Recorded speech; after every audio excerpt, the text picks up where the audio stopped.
questions? So, Emmitt, I don't mean to ignore you, but Trey, what's the preseason been like? When did you know you could play?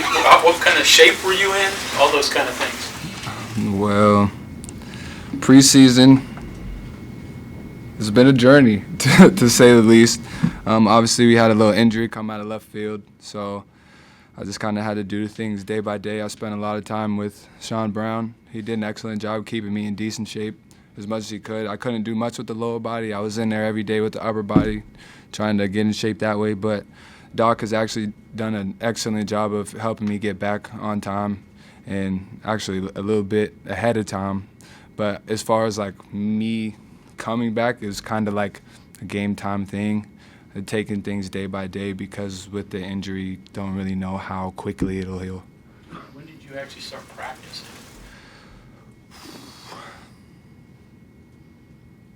I mean, I actually haven't even been through a full practice yet. I was, yesterday was probably my first actual legit. I was in there from the start to finish. But before that, I was in there for bits and pieces. But yesterday, I felt good being able to go the whole time with the guys. So, yeah. So, Emmitt, for you, trying to incorporate somebody who's not practiced too much, I mean, he looked pretty comfortable, but is that difficult? He's a hooper. This is not a regular basketball player. This is a hooper, okay? So I think the one thing about him is, me personally, I think you could just throw him anywhere on the floor. I have yet to see somebody with a good back-to-the-basket game at 6'8" like his. He can shoot the ball, obviously, as you guys saw today. He was really all over the place on offense. Wherever you just put him, he'll just, do his job. And, so as for, me just being comfortable with him out there, it's honestly just like having another version of myself. I mean, his back-to-the-basket game way better than mine. But, I mean, he adds a lot of dimensions to our game. He opens things up for us. We can throw a lineup out there that's taller. He can slide down to the 5 if we want to go smaller, put me at the 4. We can do a bunch of different things with him on the floor. So, I think just taking it one day at a time and, keeping him, in the loop, keeping him game ready, keeping him in game shape, that's going to be a start. And, I'm excited to see what our team looks like when he's, he looked good today, but I know there's a lot more in the tank. Jimmy and Mo and James doing a really good job. Seems like keeping the ball alive. If they can't rebound it, they're tipping it, they're keeping it alive. Do you all play off of that some? I mean, I know you're doing that too, but watching that, getting that, and saying, hey, here's a chance to get more rebounds because we know they're going to get a hand on it? It's kind of more of just like a pursue the ball type mentality. So if they don't get it, then one of us has to get it. It's kind of more that thought process. Yeah, I'd say, just having them down there, those are some big bodies. They tip the ball, they keep it alive. I try to do the same thing. I think we all try to do the same thing, but like Trey said, it's a react to the ball thing. When you see a ball, loose ball, rebound, whatever it is, you do whatever it takes to get to the ball. If you don't, obviously you'll get taken out of the game. That's something that, it's, we play hard here. All those things count. That one time you don't jump up to tip the ball could be, something that changes the shift or shifts the game completely and you end up losing. So, I think just not just them, but even you got guys like JoJo Bean, Josiah, he's out there doing the same thing, but kudos to the bigs for going out there and doing that because, without them doing that, we, I don't know how many rebounds we have without them, but, it's important for them to be down there, keeping them active. I think we need to get them some more touches down low, just getting them more comfortable. Obviously, they're not young, but just they don't have that experience of just getting the ball all the time down in that block in an offensive role. And obviously, if you've watched us over the past couple of years or just since my time, having guys like Derek Culver, we had Oscar, we had guys we throw the ball to down there and, they had to score the ball. So we just got to find a way to keep them in the game and keep them going. I know Jimmy might be a little upset with how he's been playing, but, we've seen Jimmy have some of the best days ever, and he's been phenomenal. And, I think just for me as a leader and, for all of us as, to lead the team, these are guys that we're going to need to win big games because if we don't have them, it's going to be too hard. And what's the difference between the club you left 2 years ago and what you got here now? Deuce got drafted. Oscar transferred. No, college basketball is it changes every year. Every school changes. You always got new faces. Every year I've been here, there's always been a bunch of new faces. I think the one thing that has changed is just our culture, and, obviously tonight just wasn't the type of game that we wanted to play, even though we won. We wish we would have won by more of a margin, but, just when it comes down to it, we're close. I've said that before. We all love each other. We hang out all the time. And, it's only a matter of time until that, reflects on the floor. And once that reflects on the basketball floor, I don't think there's going to be any team in the country that could really stop us. I think that we have the ability to score from all levels. I think we have guys that can do a little bit of everything on the floor. We got guys that are good at one thing, and, So, you go down and you look at, James gets in the game today, and he was an animal, and I'm super proud of him for what he did today. And, I get on him every day because I know how good he can be. And, so just – I think the first time here, I don't think we've ever had a team that was dysfunctional, but just having teams where, you might butt heads a little bit of egos here and there, and that's just the name of the game. That's basketball. That's how it goes. But this year, I think there's no egos. We all love each other. I'm honestly excited every day to get up and work with this team because how good we can be.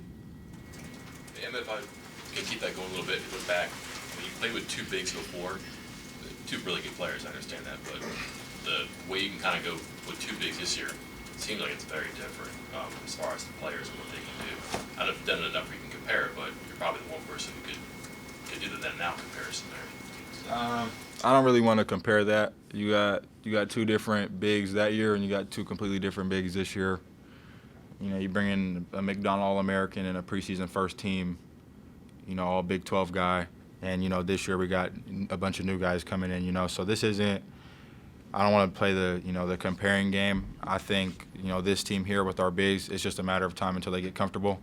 And as I said, once that happens, and I've already said Jimmy is a monster down there, and I've seen Jimmy score 15 times straight on the block. So once that all clicks up there and he just starts taking his time and just letting things develop, he's lost a bunch of weight, and kudos to him for that. So he might just be working on just trying to stay balanced and all that down there, but I'm not really worried about the bigs. I think it's going to happen soon, and when it does happen, it's going to be scary. And obviously, the last few minutes of the game, both teams kind of started throwing in buckets and stuff like that. But I think it was like midway through the second half, so it's like basically 30 minutes. They've got 30 points, and so obviously you guys are probably liking what you guys had done defensively at that point. I'm just kind of wondering if you can kind of take me. What you guys did defensively tonight, were you happy with it? Was it the kind of defense that this team can, wants to play consistently through the year? I think the second half was more of a transition game. If you look at it, they scored 18 in the first half, 40 in the second. That's not good enough on our end. We scored 30 in the first half. We scored 46 in the second half, so that's good on our end. But obviously the defense is something we need to limit.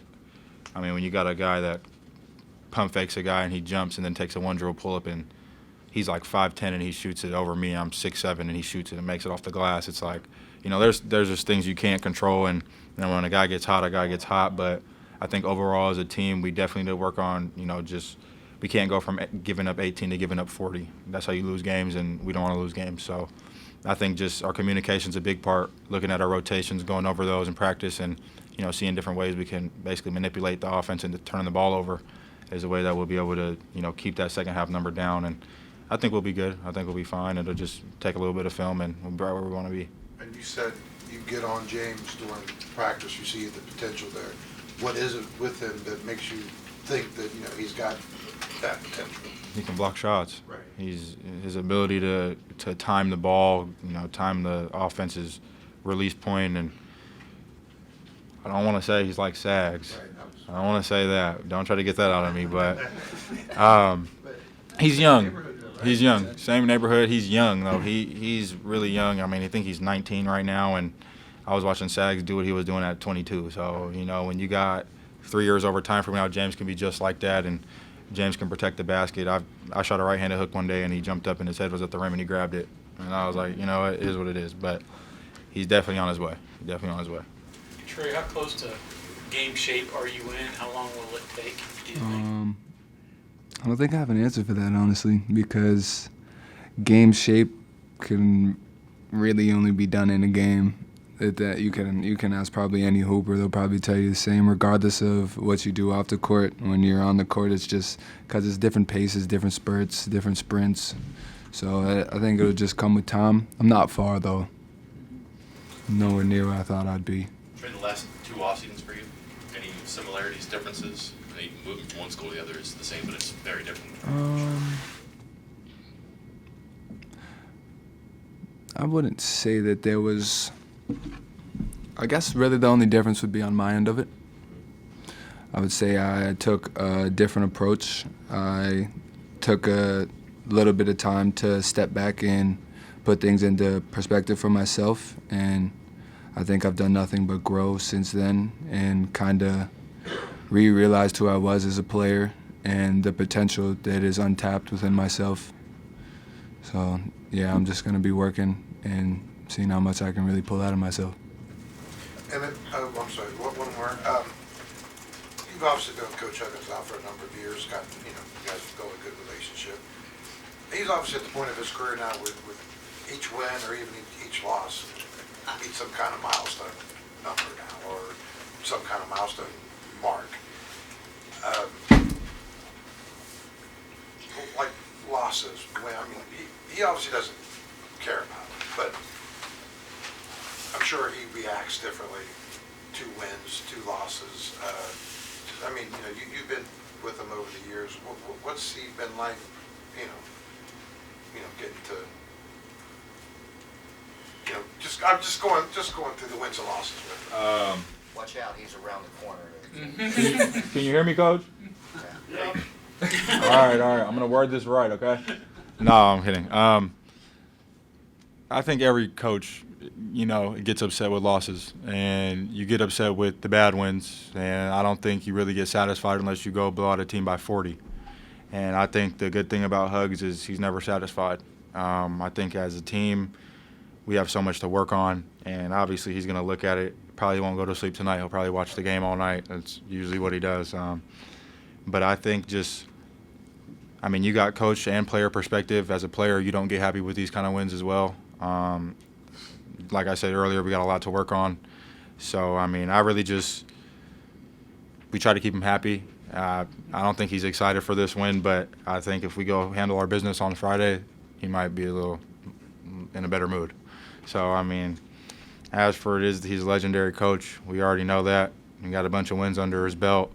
I don't think it's really about wins and losses anymore. I think he just wants us to go out there and play as hard as we can. Thanks, guys.